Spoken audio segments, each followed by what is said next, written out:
This is the Detroit Sports Podcast Network.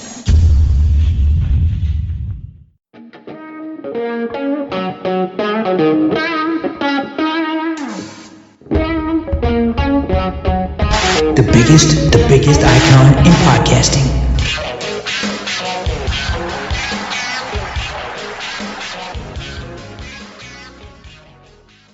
Welcome in, everyone, to this episode of the DocNJock Wrestling Podcast. I'm your host, Adam the Jock Straczynski. On today's show, this wrestler is staying in AEW, while AEW is going international, and this WWE star is staying put. Of course, we got to break down what took place at Bad Blood and how it sets up going forward. And we've got AEW's WrestleDream tonight on Saturday, October 12th. So we've got our predictions for that, and we've got a guy helping me break it all down, sort it all out, who got to shake hands with the one, the only, the JBL in an airport. What's up, Doc? Tell me about this story. You got to meet JBL at an airport in Dallas?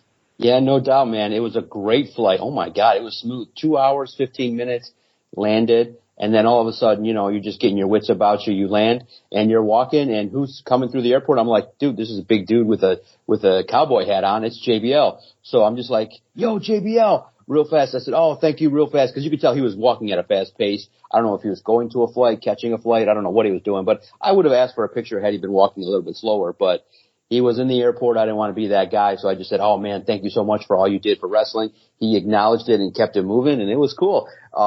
Yeah, lots going on in Dallas with a big college football game, the Lions in town. So it was a hustle and bustle, but yeah, right there, first person I see is JBL, and he's doing some things still on the independent scene. So a guy that I guess Kenny doesn't, we got to find out, maybe the other, maybe his political leanings don't appeal to Kenny, but I'm wondering why Kenny has beef with JBL, but it's all good, man.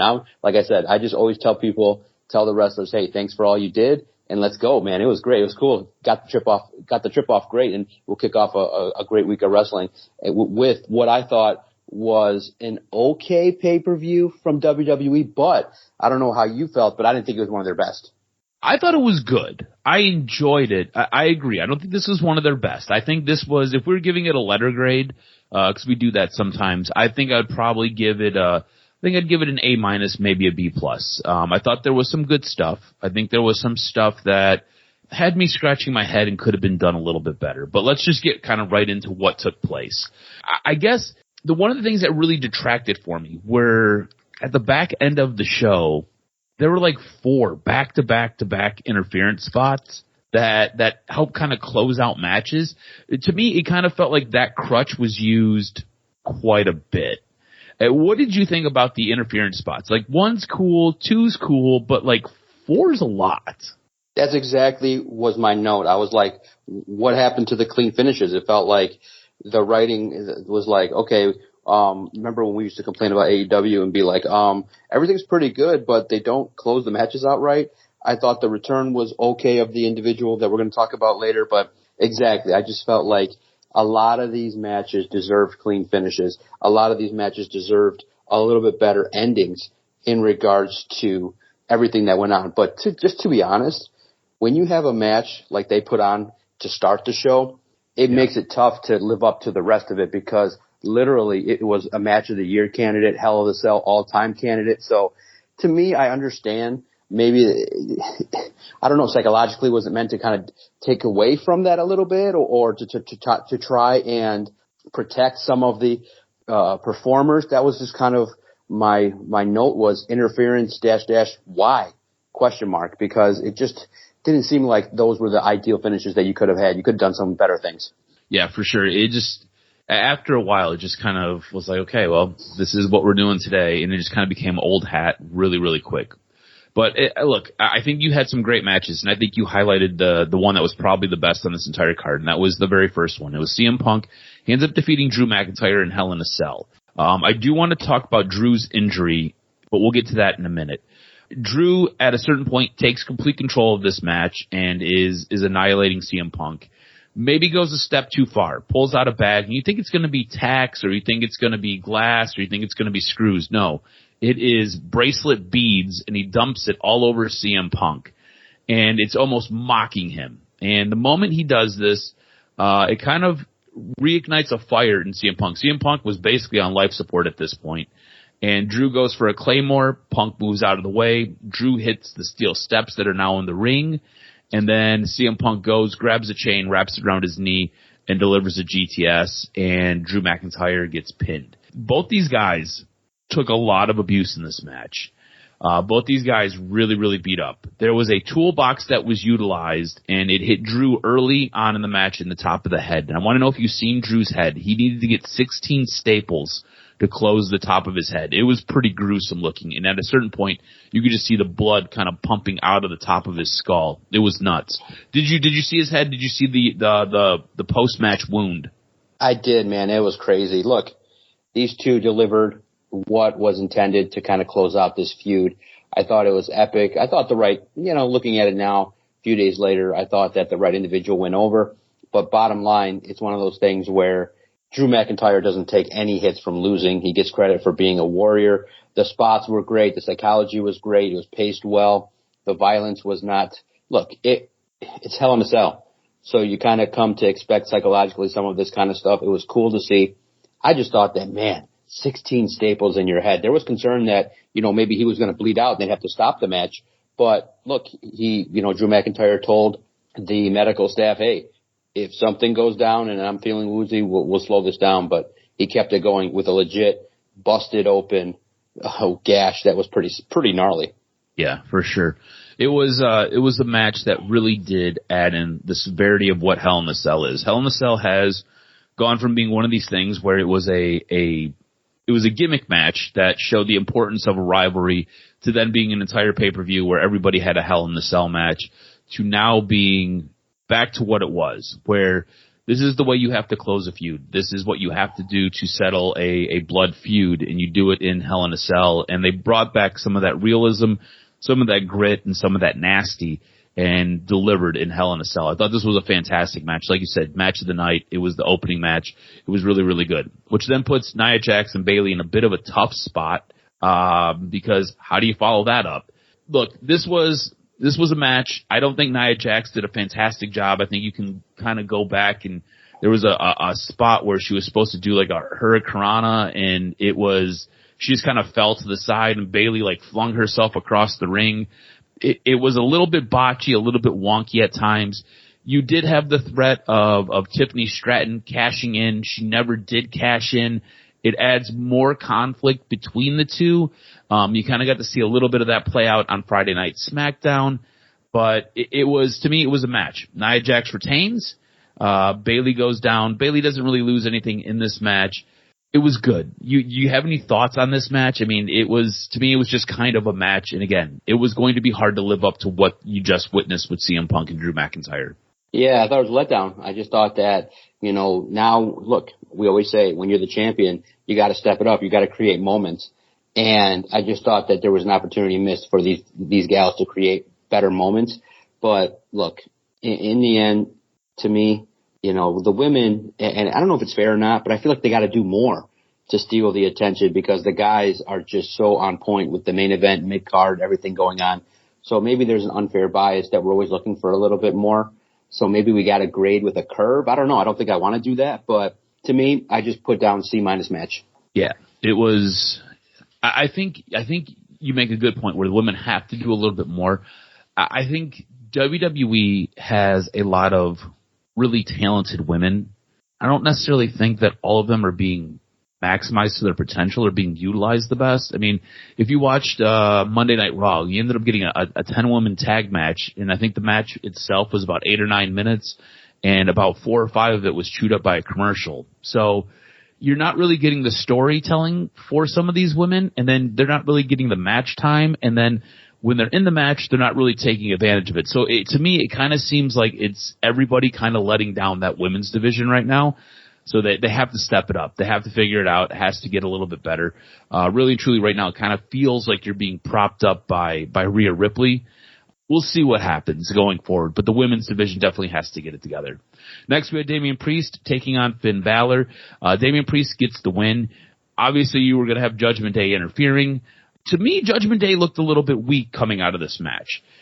Damian Priest is able to beat Finn Balor, obviously, but he has to fend off all of the members of Judgment Day and kind of does it with relative ease. This match really, to me, didn't feel like Finn was a monster threat in the entire match. It kind of felt like it was Damian Priest in cruise control through most of this. Yeah, Finn got some stuff in, but to me, it never really felt like the question was in balance, right? Never felt like you were like, okay, well, maybe Finn's going to get the dub here.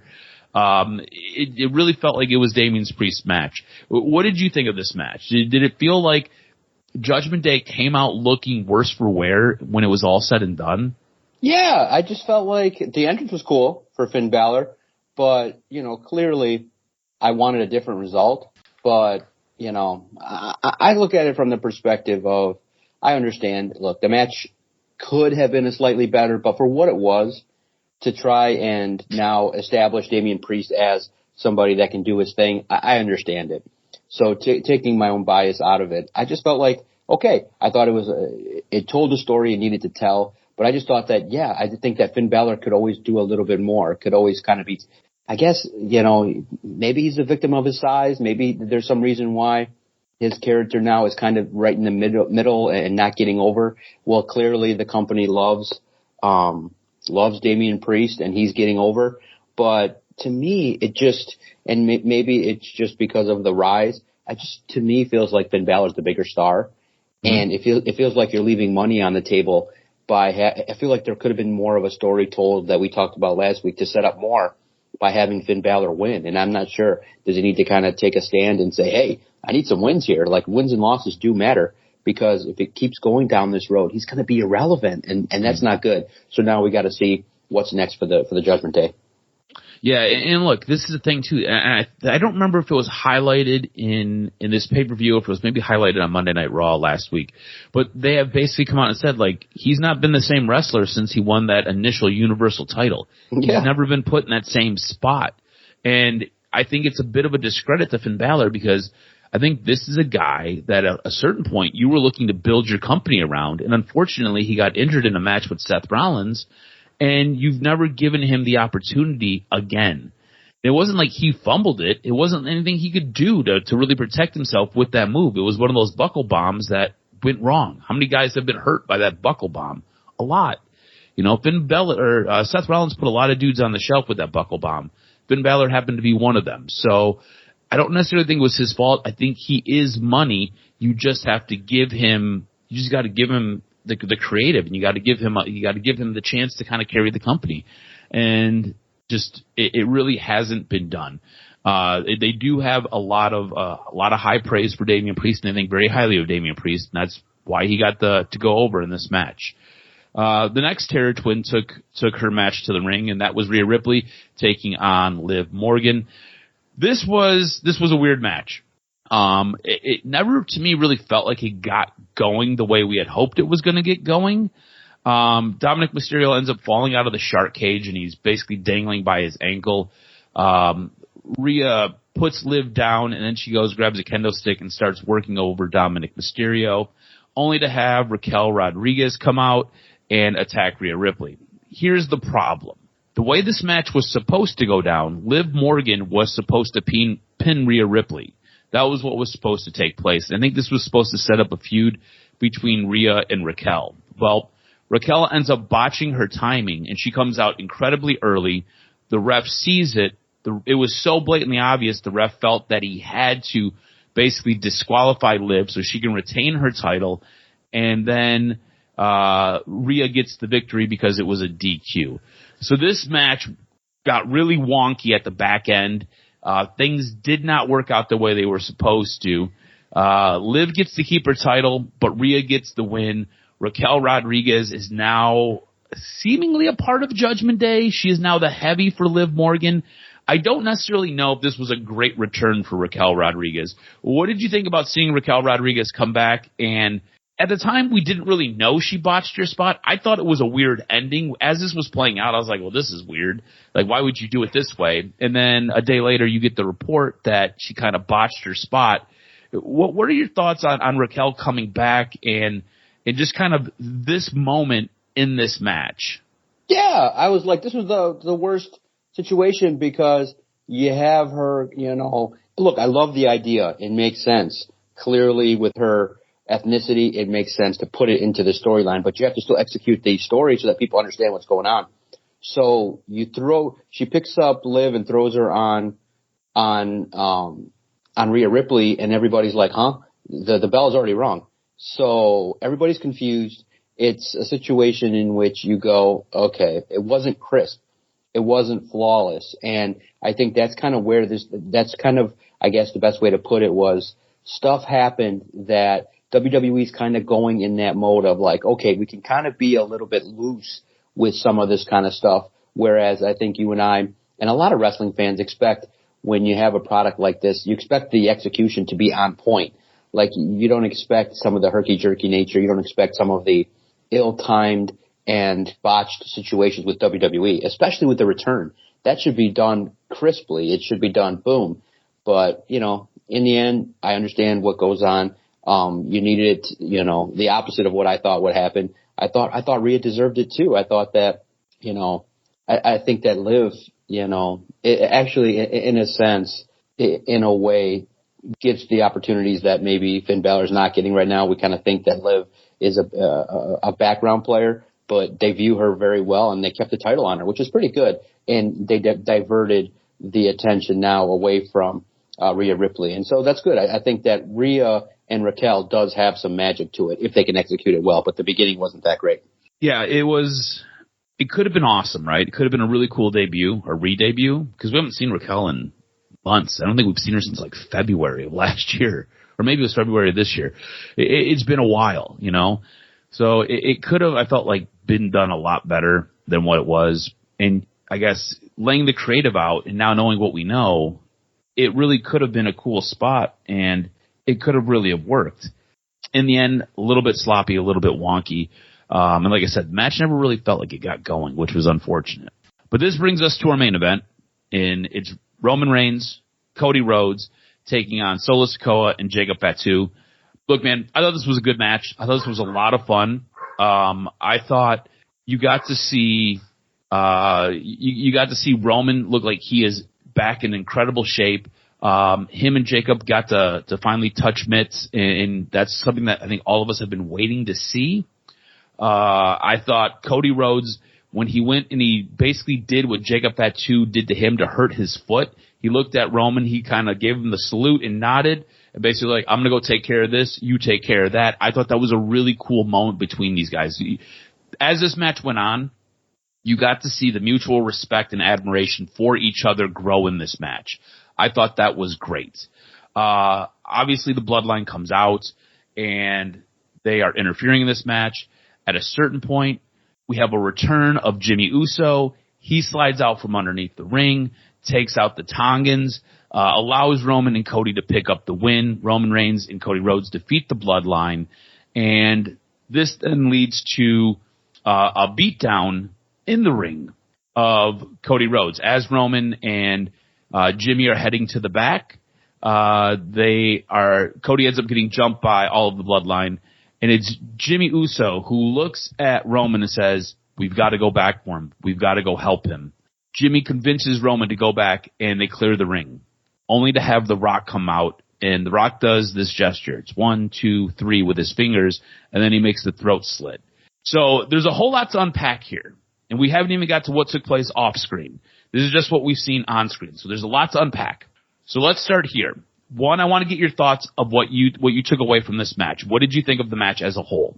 Yeah, I thought the match was good. It was incredible. Now, we do have to address the elephant in the room. I just thought that the biggest thing that fucked everything up was you can't just, in a big moment, I don't want to see orchestra bands. I don't want to see performers around the ring. I was going to gloss over it. Okay, you're right. No. Good. It set the tone in such a bad way because I was like, are they doing his song? Like, okay, this is not good. And the internet went abuzz. And I was like, if I was Cody Rhodes, and I would be right in the face of the director and being like, did you guys fucking rehearse this? Like, you were offbeat. Nobody liked it. The internet shit on it all over the place. And I thought that, you know, it was so true because, look, you got to look for psychological metaphors. So Cody Rhodes, the world champion, the moneymaker, the biggest draw, gets like an amateur hour college performance, and Roman Reigns gets like a 5-piece orchestra that looks like Hollywood. I mean, come on, dude. That was not the tone. I understand the idea, but that really set the tone for, you know, to start the match. It looked stupid, and you got Solo in the ring looking like, huh? Kind of like, what the hell is going on here? Like, this is what they tried to do for Cody? Unacceptable at the highest level. They should just, you know, to be honest, I would erase it from the memory book. Just like, okay, you know, on the digital screen, they'll be like, oh, Cody's in the ring, and just skip that whole thing. The internet hated it, and I just thought the entrances were pretty embarrassing. But other than that, the match itself, I was into just because of the story that was told. I like it. I like seeing, you know, Roman and Cody together. I like seeing the dynamic. I would have liked maybe to have had another Samoan debut, but Jimmy, the story was great to tell. It was great, you know, when maybe his unveiling could have been a little bit better instead of he could have just something maybe a little bit different because it's kind of been the same way all the time, but still, it was pretty good to reintroduce Jimmy Uso. So all in all, good start to the show, good end to the show. And I thought the stuff that came out after was pretty good too in terms of realism. But in the end, when you reveal it, I think too that maybe, you know, I understand the unpredictable nature that they want to set the tone. But I thought if you're going to do a heel turn with the biggest maybe star in the company, you might have wanted to did it on television. You might have wanted to did it right there and then at the end. Just Kevin Owens walks right down and beats the shit out of Cody Rhodes. It would have been cool. Yeah, and they really haven't shown any video clips of it on anything. So it's one of those things, if you want it, you got to go seek out and find it. But before we get to that, I want to talk about Jimmy, and I want to talk about The Rock. So Jimmy Uso comes back, and it's obvious now he is a face. He is, at this moment in time, if you catch Friday Night SmackDown, he is begging Roman Reigns, like, look, we've got to get Jay back. We need help. We got to get Jay back. So they are now setting the groundwork for Survivor Series, and they're setting for War Games is what they're doing here. What are your thoughts on Jimmy coming back as a face and basically begging Roman to reconcile with Jay? Yeah, no, it's perfect. I thought that you got to set the tone of why the Survivor Series matchup is going to come up, and you got to kind of reunite. You got to have the old versus the new. You got to set the parameters of the Civil War. And I thought, okay, I can accept it. I like it. I like what they're doing. And the Civil War is now starting with the way in which everybody's excited in terms of, okay, Jimmy's back in the fold. Now you got to get the rest of the crew back together. Let's see how they do it. Yep. And if there's going to be a Civil War, you got to have a captain on the other side. And that captain on the other side is obviously The Rock. I don't know if you've seen some of the internet footage or video footage from The Rock's return. Solo and Jacob were in the stands, and Jacob's like, what's The Rock doing? Why is The Rock here? What's going on? And Solo turns to him and says, it's all part of the plan. It's all part of the plan. So again, subtle things, setting the groundwork, using the fans to tell the story. Like, they are doing such a good job with booking this realistically, like making this seem like it's actual real life, by using stuff like that. I think it's one of those subtle things that really goes unnoticed and doesn't always get talked about, but I think it's fantastic the way they're doing it. They're not necessarily putting it in your face, but if you want to see it, and if you're a smart mark, and if you are one of the internet wrestling fans, you're in an internet wrestling community, you'll find these things out, and you'll see, and they're using it to add layers to their story. But when The Rock came back, he did this thing, 1, 2, 3, and then he did the throat slit. Are you thinking, speculation has been kind of running rampant on the internet, that The Rock doing that is symbolizing possibly setting up for WrestleMania, having a triple threat match between The Rock, Cody Rhodes, and Roman Reigns? Would you like to see a triple threat match for Cody's title at WrestleMania? I would not. I understand it's the biggest thing. I understand what people are thinking in regards to how that would shake out, but because I don't know if I want to see it. Like, I just think Rock and Roman, like, they teased it last year, and I thought that it was not a terrible idea, but at the same token, it was not the biggest thing on the card. Clearly, the internet went absolutely batshit crazy and was like, wait a minute, you can't do that to Cody. now I think people would like to see it. I think that Cody needs to have another big star across from him. The problem is, can you create one? You know, is it going to be, could you have it against Could be a member Jacob of the Blood? Fatu. Yeah, Jacob Fatu. That's the name I was going to say. Could it be Jacob Fatu? Is that big enough at this point in time?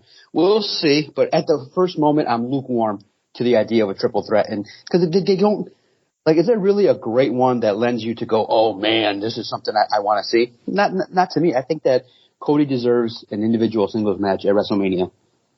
Yeah, I agree with you 110%. I don't like the triple threat match. I don't like the triple threat match for one belt. To me, it just doesn't work. It doesn't feel like everybody has the same stuff to lose or the same stuff to win. So I don't necessarily like it. When you are a title holder and you can lose your belt by somebody else getting pinned, it doesn't make sense to me. So I don't like it as well. But you touched on it. Kevin Owens ends up beating up Cody Rhodes off screen. They don't show this. This is going on during the press conference. It takes the internet by storm and everybody's running wild. It looks like Kevin Owens threw some legit shots on Cody Rhodes. Cody Rhodes is a little bit beat up. It was done, in my estimation, really, really well. The fact that you haven't necessarily seen it on WWE TV is kind of sad to me and doesn't necessarily work out real well for me. I need you to show this. I need this to be part of the actual thread of the storyline moving forward. We can kind of talk about it and gloss over it, but you need to show it. You need to see it, and we haven't really seen it yet. What were your thoughts on KO beating up Cody, and do you feel like they have to show that footage at a certain point? Yeah, because the way it's one of those things where when you try to suspend disbelief in storytelling, sometimes it's hard because clearly you're not going to have Cody Rhodes get his ass beat by Kevin Owens in front of all these people, and it's not part of the show. So I loved Triple H going, we have reviewed the matter and we're going to take it under advisement, acting as if this is outside of the show. Look, clearly the best way that people get engaged, and Triple H is using the formula to a T, maybe even overcooking it and overusing it, is blurring the lines of reality and the show. Sometimes, though, it's hard to suspend disbelief when everyone knows that's the way it was going. So to me, I just felt like sometimes you don't need to blur the reality. We just want to see Kevin Owens turn heel and do it in a big way. And I think that, sometimes that you can overcook that blurring. And I think that's kind of what happened here. It was cool to see.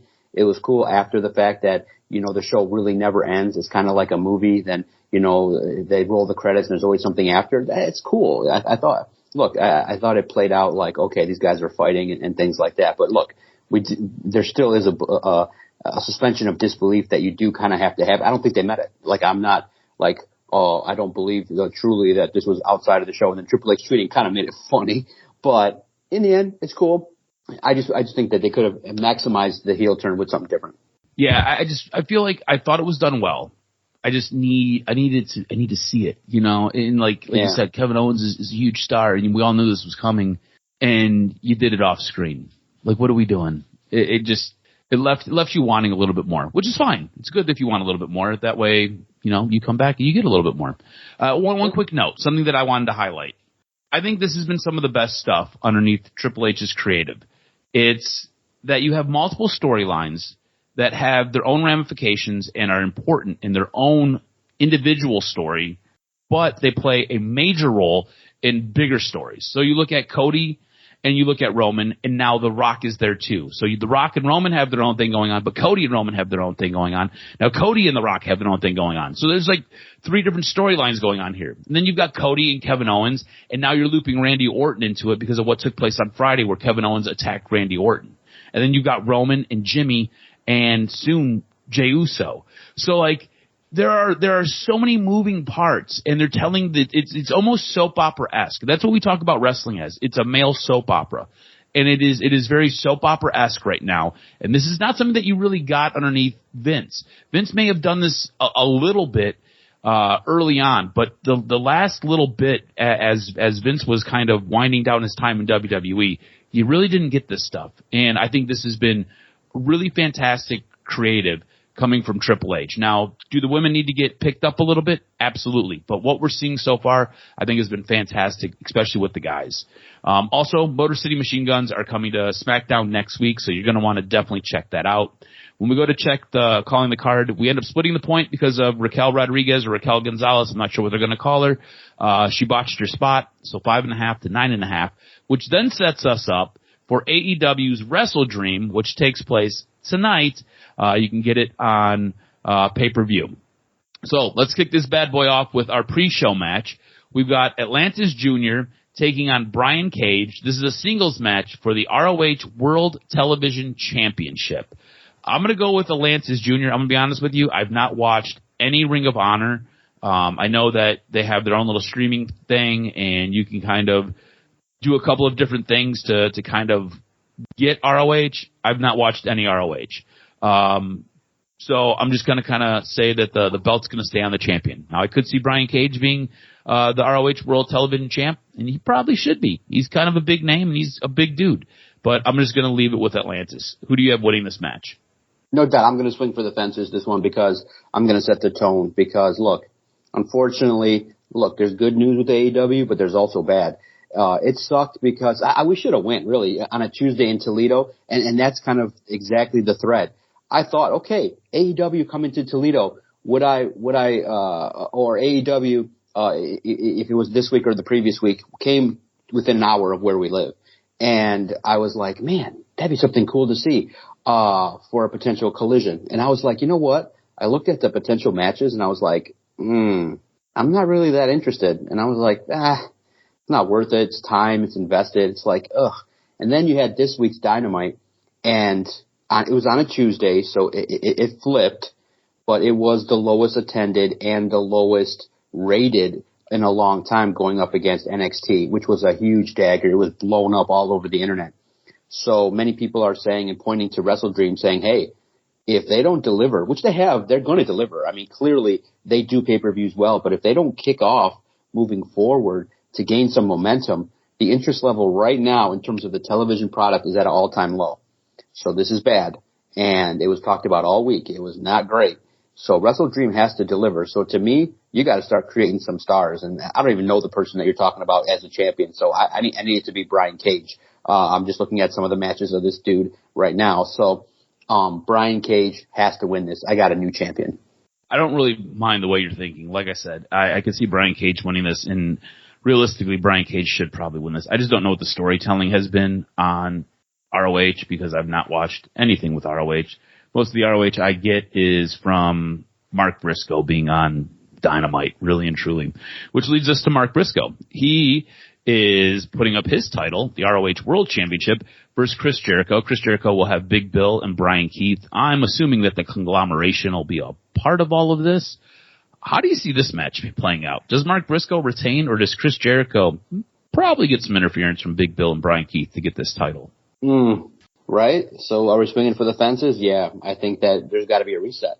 And you got to look at it and you say, okay, belt around Chris Jericho with a new TV deal and some more interest for ROH or more interest for the show in general. So I look at it and say, Jericho handles business. All right, I'm going to go opposite of you. I think Mark Briscoe is going to retain. And the reason for this is Jericho, well, you know what, maybe not. Maybe I'm going to go Chris Jericho. The more and more I think about it, right, Jericho had that stinging line about Mark Briscoe's brother saying, you can't beat me, but your brother could have. I think this could set up a bit of a feud here where Chris Jericho, Mark Briscoe now square off against each other and kind of get into this heated feud where it's Mark Briscoe chasing Chris Jericho for that win because of what he said about his brother. So I'm going to go Chris Jericho hesitantly. It's like 51-49 for me. Darby Allin versus Brody King. This is just a singles match. The storyline is Brody King wants Darby Allin's spot. It was weird. There's no real big build here. It just, they got in the ring and they cut a promo and Darby hit Brody with a rock. Yeah, that sounds stupid when I say it out loud, but that's what took place. Who do you have winning this match? I like Darby Allin. I think that he's on a run, and let's keep it going, baby. I can't wait to see what he's going to do. Always with Darby Allin, it's like, what the hell is this guy going to do in the match? Yeah, I'm going to go Darby Allin, too. I just, Look, I think Brody King's great, and I think Brody King could be a guy if you pushed him right. Could be a monster face for your company, but I feel like it's Darby Allin's time, and you're trying to build him up for something. So I'm going to go Darby Allin. Jack Perry defending his AEW TNT Championship against Shibata. I've got Jack Perry winning this. I like Shibata, but I don't think Shibata's going to beat Jack Perry. No doubt about it. It's going to be a good match. Jack Perry wins it. All right, Will Ospreay versus Ricochet versus Takeshita. This is a three-way match for the AEW International Championship. This one could steal the show. This one could be the big match. This one could put some wrestlers on the map and build some guys, or everything could stay stat quo. Who do you have winning this match? This is a tough one, right? Yeah. Let me start with what you think, too, because I'm conflicted. This is one probably is the hardest one for me. This is difficult for me, too. I'm going to go Takeshita. I think what's going to happen in this match is you've got this whole thing going on with Don Callis and the Don Callis family, and I think Kyle Fletcher is going to play a major part in this. I think it would make for an interesting story if Kyle Fletcher turned on Will Ospreay and helped Takeshita win.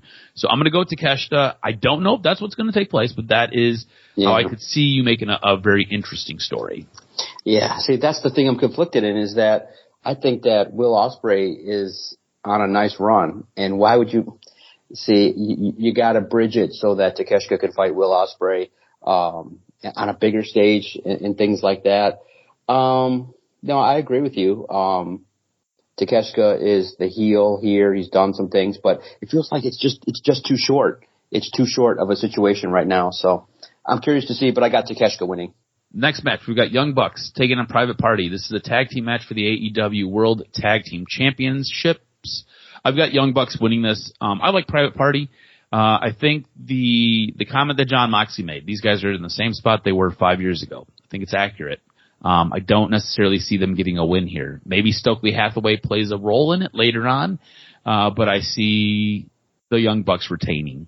Yeah, it's going to be Spot Fest Super Kick Party. I just want to see it, and I just want to enjoy this match. It's going to be great to see, and I do think that Young Bucks have kind of been flowing under the radar a little bit, not being the focal point of a lot of things, but I do think that their matches have been steadily getting a little bit better week by week, and I think that they got to kind of put a little bit more of a stamp. Look, the stars got to be the best way to look at it from AEW is the stars got to be bigger stars. The mid-card's got to be bigger mid-card talent. The promo's got to deliver better. So just everything's got to go up 5% across the board. Yeah, I agree with you 110%. Our next match, we've got Mariah May defending her title against Willow Nightingale. It's a singles match for the AEW Women's World Championship. I've got Mariah May winning. I think this was supposed to be Britt Baker in this spot. Britt Baker is dealing with a bit of an illness. She was also kind of trapped in Florida with the hurricane, so she couldn't make it to a couple of shows. So I don't think that you're going to put the belt on Willow. I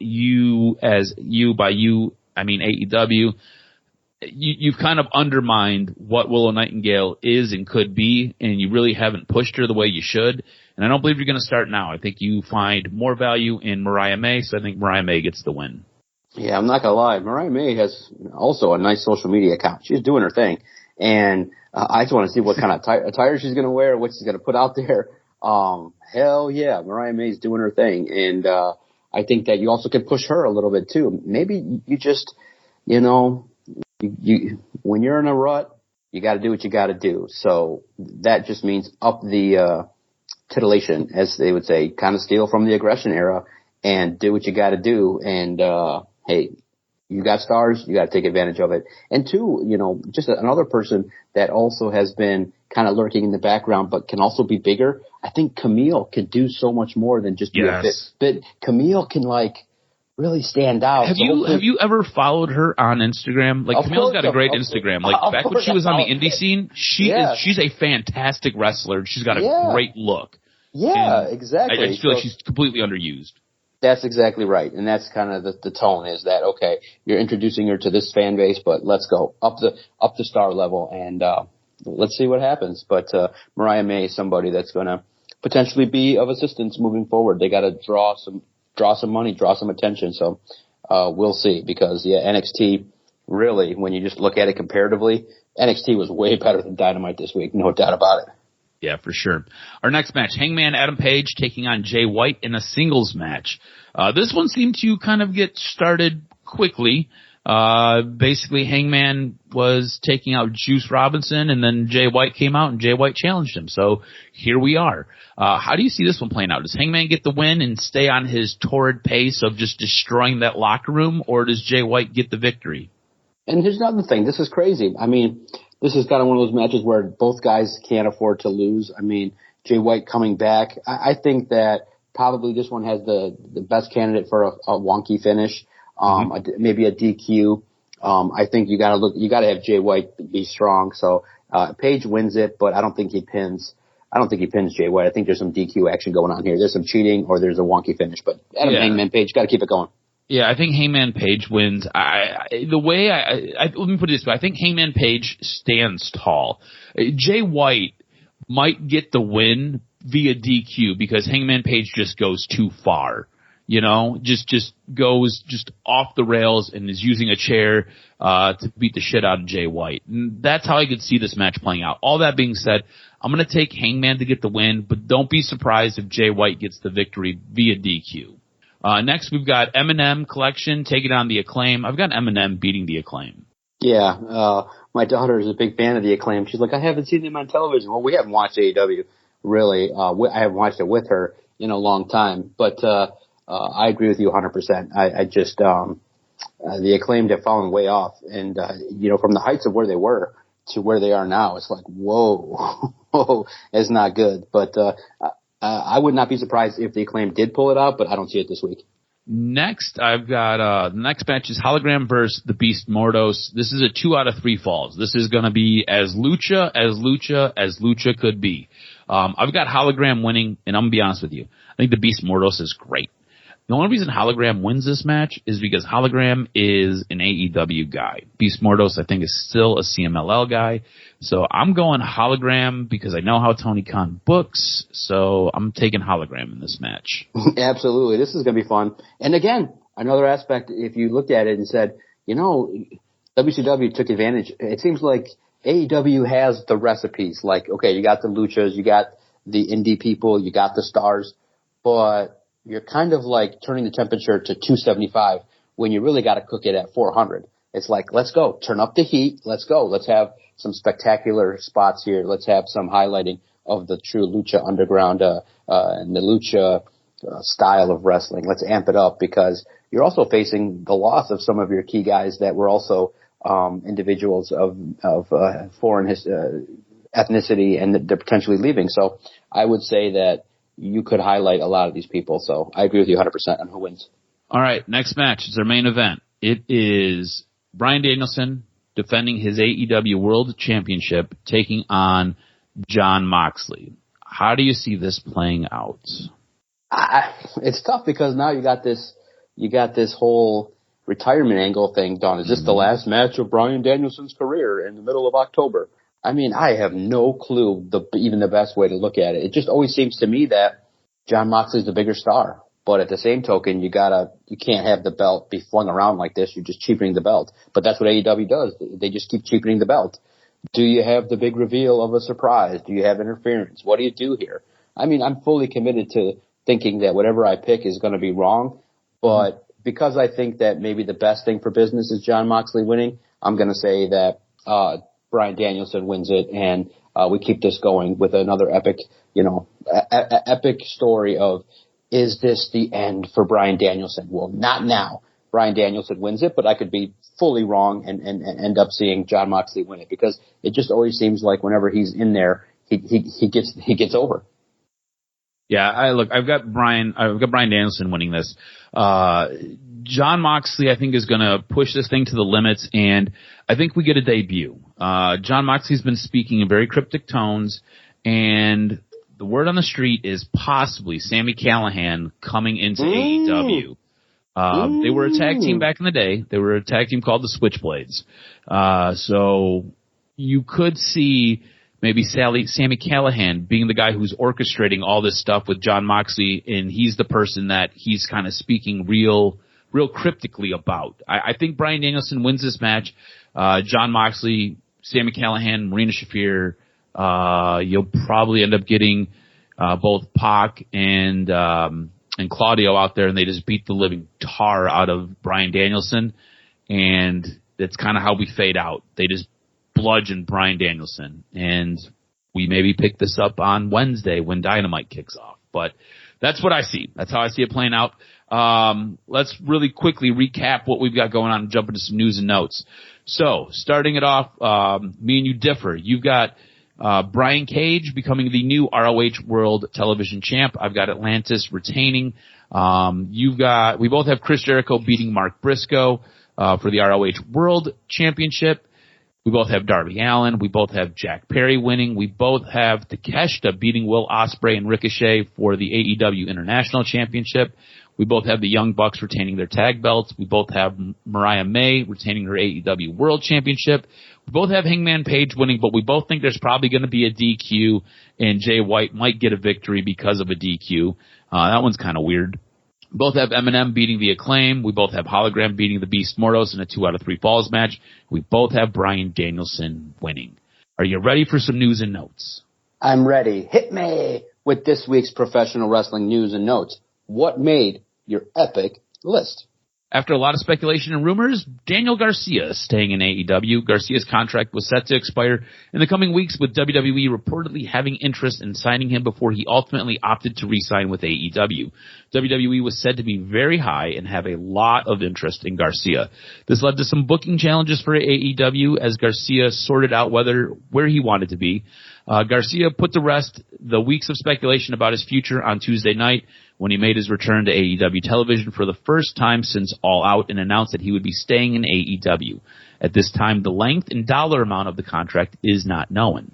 Now, AEW is going international. AEW reveals a brand new multi-regional broadcast partner to bring shows to fans in Mexico. AEW issued a press release sharing the news that Fox Sports Mexico has acquired the rights to air its programming, and starting with this Saturday's WrestleDream pay-per-view. A snippet of the press release reads, "With this long-term agreement, Fox Sports Mexico will broadcast all AEW programming and special events, including AEW's Dynamite, Rampage, and Collision. Beginning this Saturday, October 12th, audiences will be able to witness one of the most impressive wrestling events in the world, AEW WrestleDream, taking place in Tacoma, Washington." Sticking with more AEW news, we have an update on AEW and Warner Brothers Discovery's new TV deal.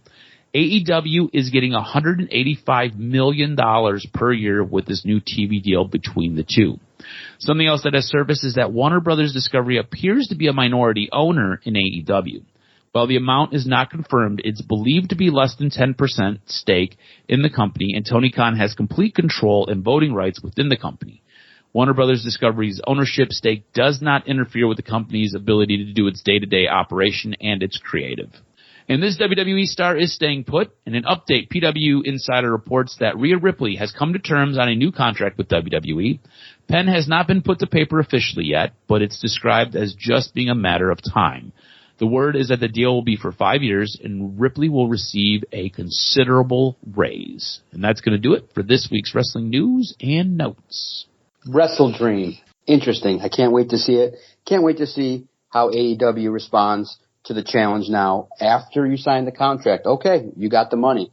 You get your deal, but now you got to take it to the next level, and you got to be able to showcase why this partnership could potentially be of value. And I do see a lot of intrigue by having the television broadcast be part of ownership. That means there's going to be more interest. There's going to be more willingness to, do some things to help the company stay afloat. And hopefully Tony Khan maybe decides to continue to evolve the booking decisions, because clearly the message has been sent at some point based on Tuesday that, hey, you got to step it up. You got to draw more interest. You got to have bigger stars. You can't just have things just show up. You got to have these things done the way in which successful companies like WWE and TNA now taking strides forward are operating. So we'll see how it plays out. Make sure you follow Adam on Twitter at AdamRSTROZ. Follow the network at Detroit Podcast. All good things talking throughout the world of professional wrestling. Some good stuff happening, and it's a good time to be following because money's flowing into the world of wrestling. The content game is sick.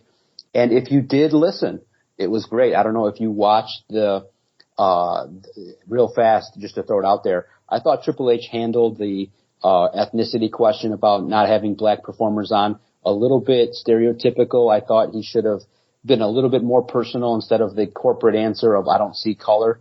It was good to see someone ask that question. So we'll see how that progresses moving forward. And also too, it's cool to hear a member of Sports Illustrated asked a question which was very relevant and got a good answer from Triple H. So that was really cool to see.